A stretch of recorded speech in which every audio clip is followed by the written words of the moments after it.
Now the topic before us is exploring the drivers of foreign exchange demand. As an individual, we may say that we do not require foreign exchange. We do not require foreign currency because we are from middle class family.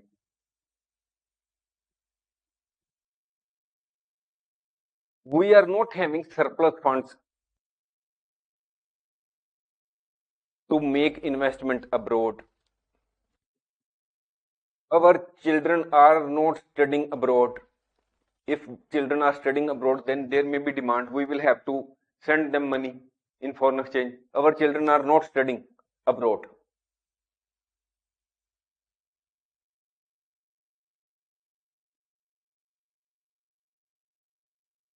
Then, when we are not having enough means, then we are not to purchase goods from foreign country. No purchase. We are a middle class family. None of our relative lives abroad. So if our relative is lying abroad, we may have to send certain gifts on their birthday or on their wedding anniversaries. But when none of our relatives lying abroad is residing abroad, we do not require foreign exchange. We will need no foreign exchange to pay them. When we are already living hand to mouth, as most of the population in every country is hand to mouth, they are middle class family. They do not have the means for giving donations, no donations abroad, no grants, no donations. So when we are from middle class family, there are many reasons for us that there is no demand from our side for foreign currency or we do not require foreign exchange. But here we are talking as a nation, not as an individual level. So when we are talking the concept of demand of foreign exchange as a nation, there are many sources demand for foreign exchange or why do we demand foreign exchange. First reason is imports. When we import, suppose from USA, we are importing goods.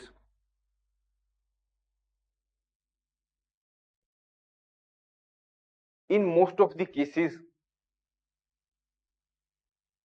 when there is a trade between two countries, the will of the exporter country prevails. That is, the exporting businessman decides in which form he will receive the payment in return of goods and services provided by him. Here the goods have or services have been provided by USA. So Indian people or Indian businessmen will have to pay in US dollars. So in case of imports, we will require foreign exchange. When we visit any country, say we visit Japan, where will we will stay? We will stay in hotel. When we stay there, we will also eat something. So we will have to spend something on food. When we have gone to some other country, then we will certainly purchase certain goods from that country which are famous, for which Japan is famous, or which may be value for us, or as a reminder that we have visited certain country.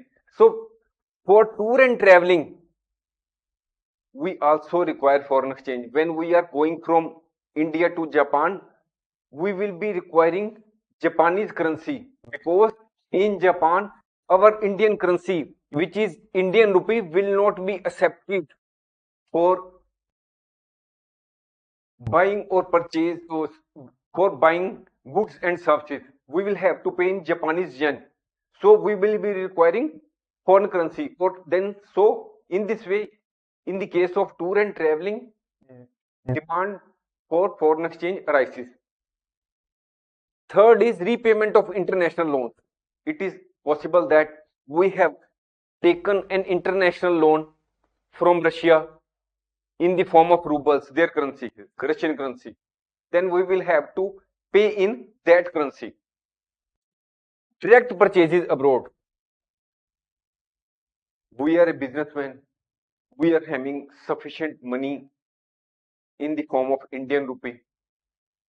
We want to make investments abroad because we are having enough money. So when we are to make investments abroad, we will require foreign exchange or we will require foreign currency. If we want to say make certain purchases in Canada, we will require Canadian dollar. So to purchase direct purchases abroad, to purchase their shares, to purchase their certain businesses or acquire certain businesses, to purchase certain industries, manufacturing units in Canada or in any other country, we will require foreign exchange. Speculation or speculative trading. There are in the foreign exchange market, there are speculators also. Speculative trading means when a person sells or purchases a foreign exchange thinking that the price of other currency may increase or decrease, it is called speculative trading. If the speculative trader thinks that the price of another currency is likely to rise shortly, he may demand or purchase foreign exchange.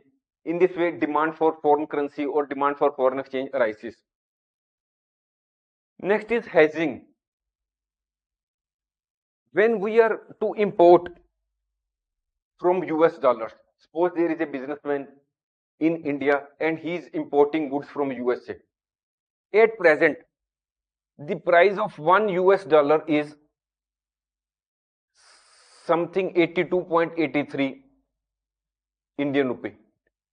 This rate is subject to fluctuation from time to time. We are taking just example. So, if an Indian businessman is purchasing goods, say worth rupees $1,000,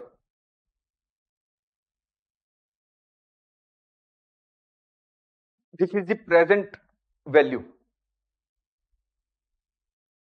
The importer is importing goods worth 1,000 US dollars. So in form of Indian currency, he will have to pay at present 830 Indian rupee. But the transaction is to take place sometime in future. Say the import is to take place at a certain date in future, say after 3 months. There is 3 months time lag between importing. But the businessman in India thinks that the price of US dollar, which is at present 82.83, may increase to 87 Indian rupee. So if he has to make payment after 3 months, if he purchases now, he can purchase immediate purchase. This is the spot market purchase. He will have to pay 82,830 rupees for $1,000. But he does not require immediately. He will not do transaction immediately. He will not enter into spot market transaction. Here he requires US dollar sometime in future after 3 months.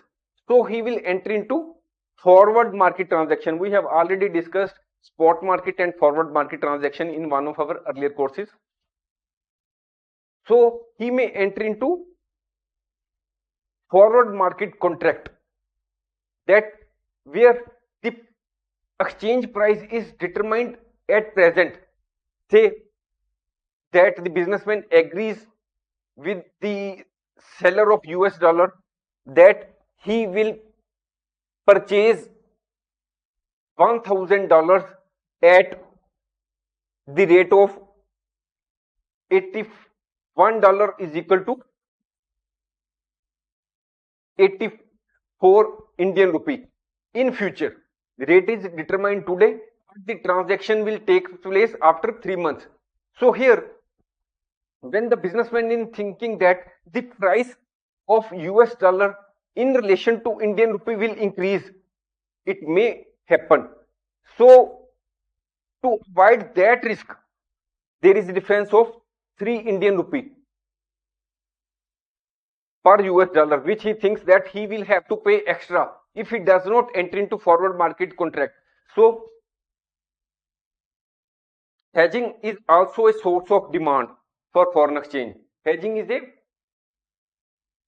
strategy to avoid risk in future. That is to avoid the fluctuation in currency risk. It is a way of avoiding currency risk.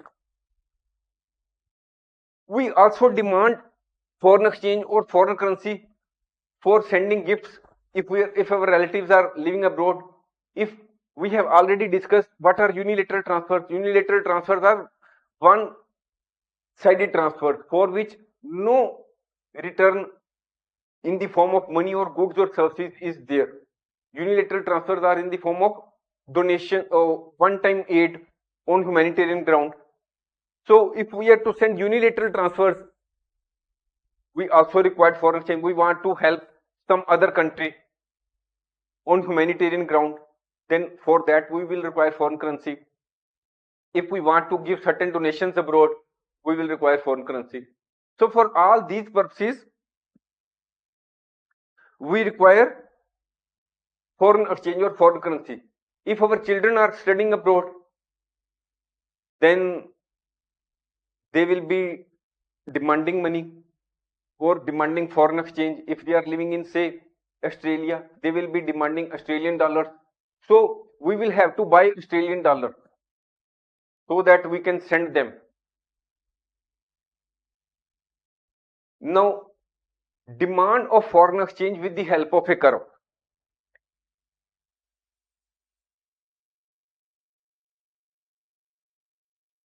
This is the demand curve.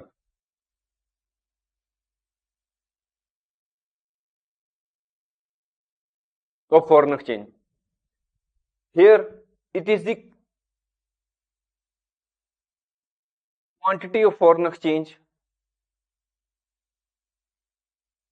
demanded. It is on x-axis. It is the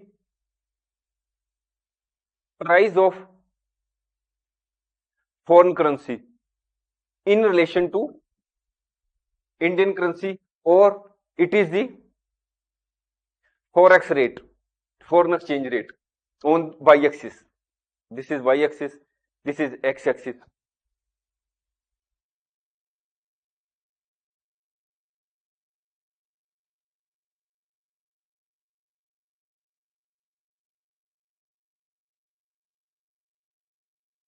Suppose the price is of US dollars is in relation to Indian currency. Here we are talking about US dollars and Indian rupee. This is the exchange rate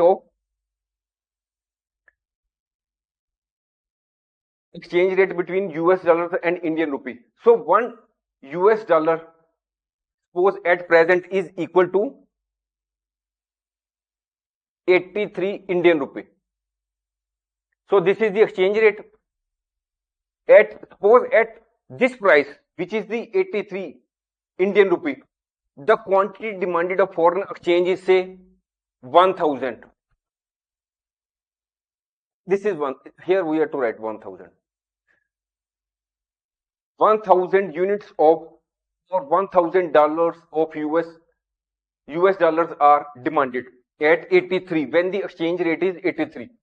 Suppose the price of or the exchange rate increases to 86. Exchange rate or the price of US dollar in relation to Indian rupee increases. What will happen? The quantity demanded will decrease, say to 800 US dollars. So there is inverse relationship between the price of foreign currency and quantity demanded. That is, there is the inverse relationship between the forex rate and quantity demanded. If the price of foreign currency or the forex rate increases, demand decreases, and vice versa. If the price decreases, demand foreign currency increases. Here we have shown demand curve in this straight line. Now it is helpful in understanding the relationship between the demand of foreign exchange and foreign exchange rate. It is very helpful in understanding the relationship between two, demand and price of foreign currency. But in reality, the demand curve may be in this form. It is somewhat in the form of a curved line.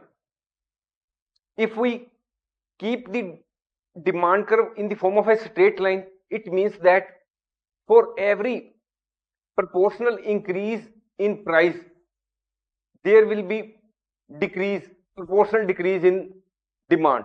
But it always does not happen so, because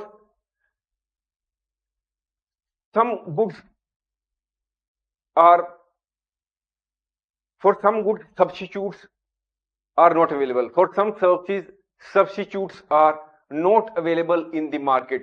So even when the price of those goods or services which are imported from the other country, for which the substitute is not available in our country, the demand for those goods and services remains despite increase in their prices. Suppose there is a technology which is not available anywhere in the world except in one country.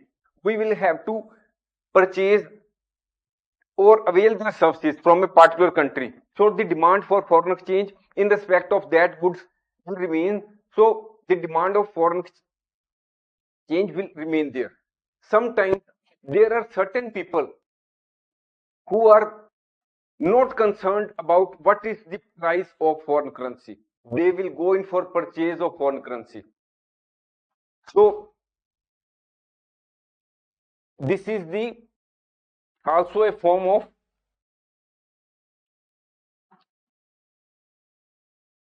demand curve, which in reality exists, which is somewhat in the form of a curved line. This is the increase in price, this is the decrease in demand. This is X, this is Y. This is forex rate. This is the quantity demanded of foreign exchange. We hope you might have understood the relationship between demand of foreign exchange and price of foreign exchange in a very simple manner. Now the topic before us is a closer look at sources of foreign exchange supply. First is exports. When we do exports, suppose we are from India and we export to Japan. Exports.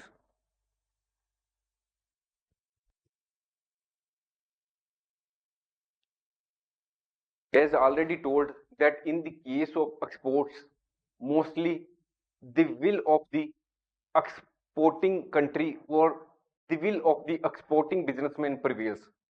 if the exporting country or the exporter says that I will receive the payment in your currency, that is in the case of the importing currency, I will receive the your currency in return for goods which I have sent to you, then it results into the inflow of foreign exchange. That is, when exports take place, there may be inflow of foreign exchange. Though in case of certain exports, some countries may insist that the payment may be made in their domestic currency. Then when the tourists visit our country from abroad, it results into the supply of foreign exchange because they will generally spend their foreign currency for food, local expenses, buying other goods and services. When the foreigners make investment in our country to purchase buildings, industries, or some other land, then foreign currency or foreign exchange comes into our country. This is the source of supply of foreign exchange. When we get loans from the rest of the world,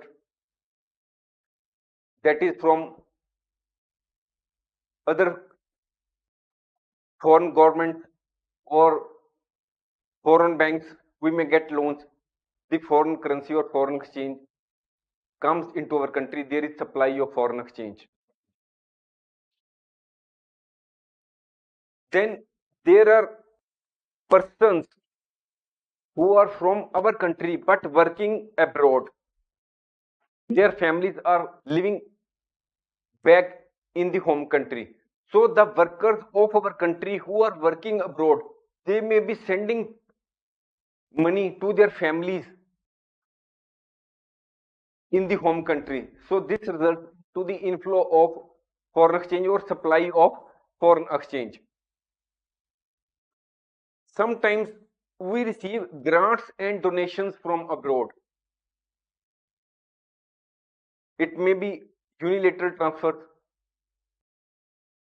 or some sort of grants for investment purpose, some specific purpose. Some donations may be received by our country from the rest of the world. It results also into the supply of foreign exchange. It is quite possible that some of our business houses may be having certain properties abroad. When they sell their properties or businesses abroad, they will receive foreign currency. So when there is asset sale in foreign country by the domestic entities, it may result into the supply of foreign exchange. Now we will form the supply curve of foreign exchange. This is the supply curve of foreign exchange. Forex rate in relation to domestic currency. This is the quantity of foreign exchange supplied. This is x-axis, this is y-axis. If the price of a foreign currency is, we are here, will take the example of say Indian rupee and US dollar. At present, suppose the price of 1 US dollar is 83 Indian rupee. So if at present the forex rate or the price of foreign currency in relation to Indian currency is 83, suppose the quantity of foreign exchange supplied is 1000. If the price increases or the forex rate increases to 85, it may also increase to say 1300. The quantity of foreign exchange supplied, it also increases. There is a direct relationship. As the price or foreign exchange or the forex rate increases, supply increases. Though we have formed it in the form of a straight line, it is for simply to make the concept simpler. That is, you understand the direct relationship between supply and forex rate. This is the simple understanding. But in actual reality, the form of supply curve may be something like this. It may not be a straight line. It may be in the form of this one. Why this one? This is at this price. This may be 1000, and when the price increases, it may be this one. This is 83 and this is 84, and it may be this one.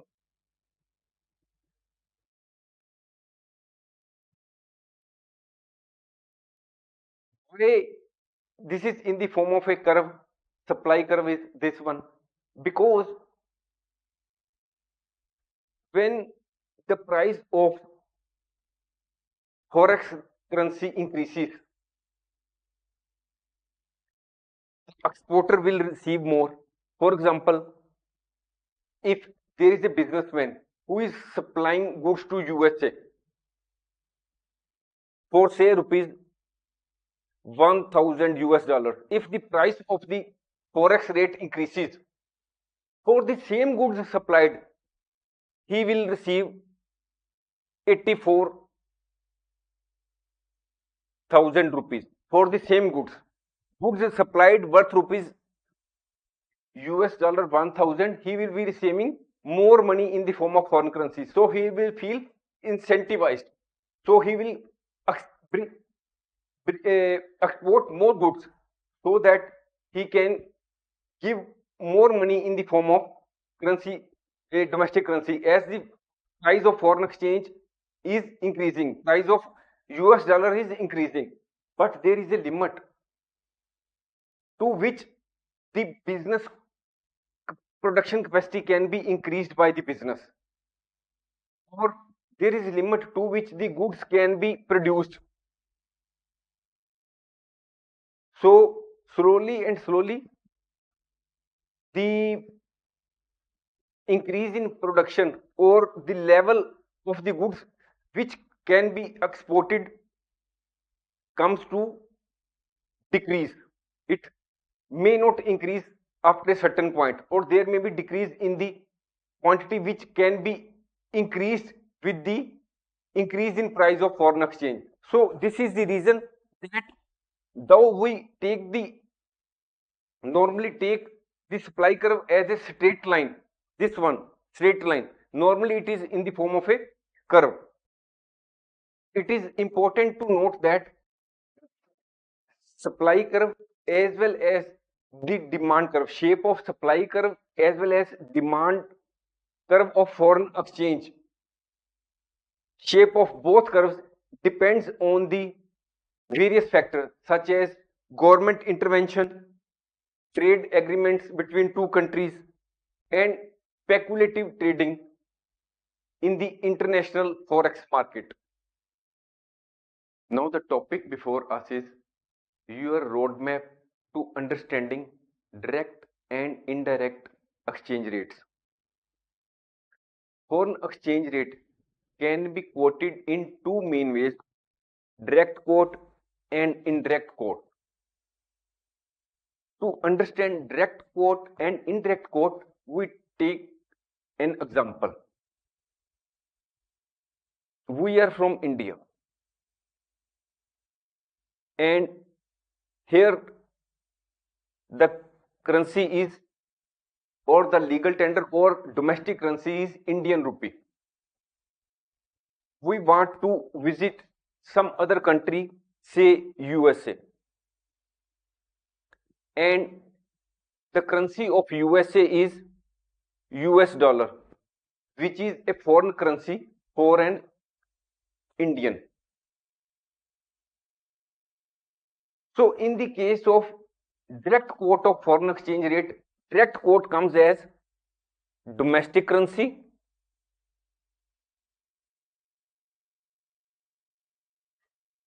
over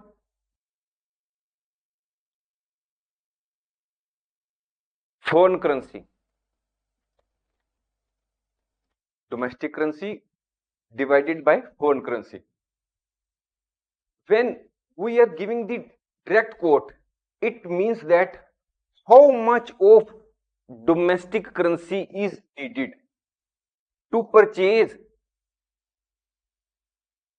how much of domestic currency is required to purchase 1 unit of foreign currency. If we take the example of India, Indian rupee and US dollar, what is the exchange rate, direct exchange quote?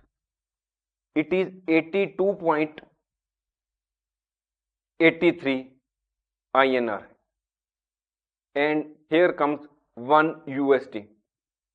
This is the direct quote. Here we are using INR over USD. Value of INR is 82.83. Here we will get, to get 1 US dollars, we will be paying 82.83. That is, we will be required to pay 82.83 Indian rupee to get 1 unit of other currency. Here we are talking about other currency, which is US dollar. So we will be paying 82.83 Indian rupee to get 1 US dollars. Next is indirect quote. In case of indirect quote is by way of foreign currency over domestic currency. Here we are basically asking how much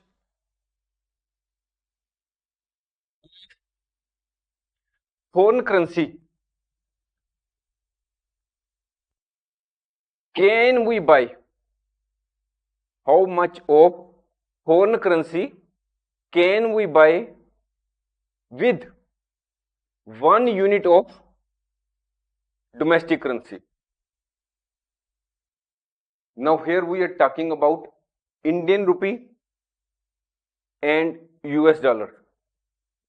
We are from India, so here what will be US, indirect quote will be US dollar over Indian rupee, USD oblique INR.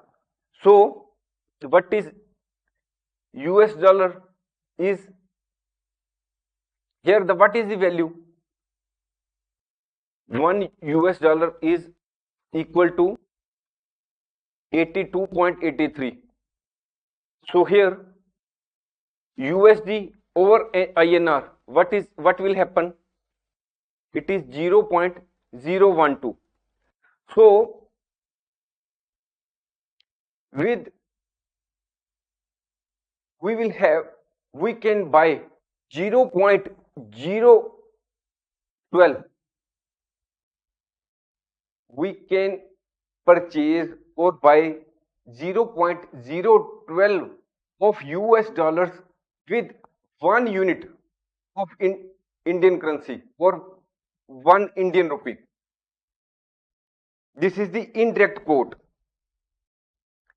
In the forex market, foreign exchange market, when we are quoting exchange rates, we normally use direct quote. That is, we will have to pay this much of domestic currency to purchase 1 unit of foreign currency or 1 unit of another currency. We normally use direct quote. So why we use direct quote? Because it is easy for a person to understand. Suppose we want to purchase Canadian dollar, so we will say that we will have to pay 61.04 Indian rupee. We will have to pay 61.04 Indian rupee to purchase 1 Canadian dollar. So it is a direct quote. Normally, we people use direct quote of foreign exchange rate. Thanks for watching. If you like our course, please spare some time to give a star rating to our course.